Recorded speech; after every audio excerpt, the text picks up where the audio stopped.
Excuse me. Excuse me.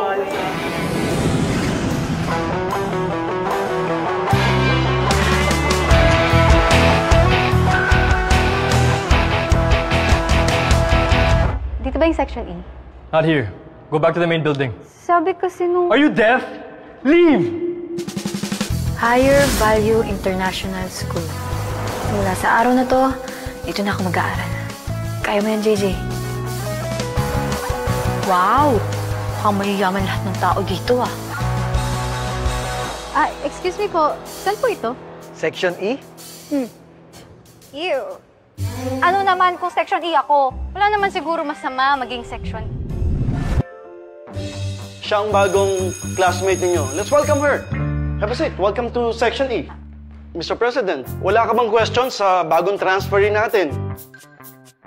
Are you still a virgin?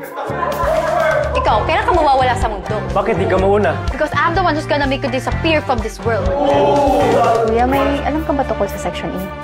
Wala naman talagang Section E nun. Nagkakaroon lang pag may mga students na nagkakaroon ng kaso. Mga pasaway. 3, 2, 1! Ano ba? Bakit po walang babae sa Section E? Nalilipat din agad ng section. Siguro dahil hindi naman ganun kabarumbado ang mga babae sa school.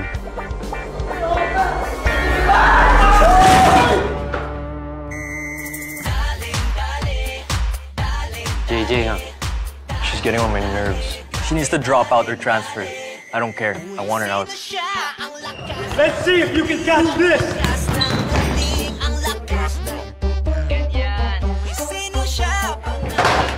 This is off limits.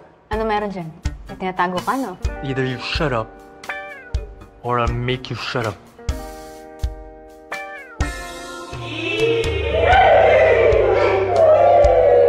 You look like husband and wife!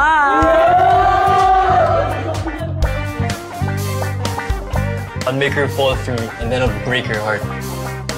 Yung mga babae, gusto nila sa mga cheesy, kinikilig yan sa ganyan.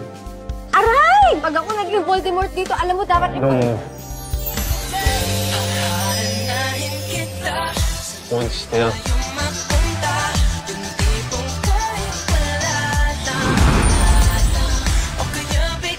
Maging knight in shining armor ka. O kaya gamitan mo ng push and pull method. Minsan, magiging sweet ka, tapos biglang wala kang interest. I swear, hanap-hanapin yan. Andito na si JJ! Kainan na! JJ! Once a Section E, always a Section E. Malandi siya. Di pinapansin, ingay sa tabi, magulong kapaligiran, sa'yo lang ang tingin. Di pinapansin, ika'y paikutin ng dahan-dahan lang, sa gitna man ng daan. Di pinapansin, ika'y paikutin ng dahan-dahan lang, sa gitna man ng daan. Hoy, ba't dito kayo nagbibihis? Nadiskanda lang yan! Ang dudugyot nyo!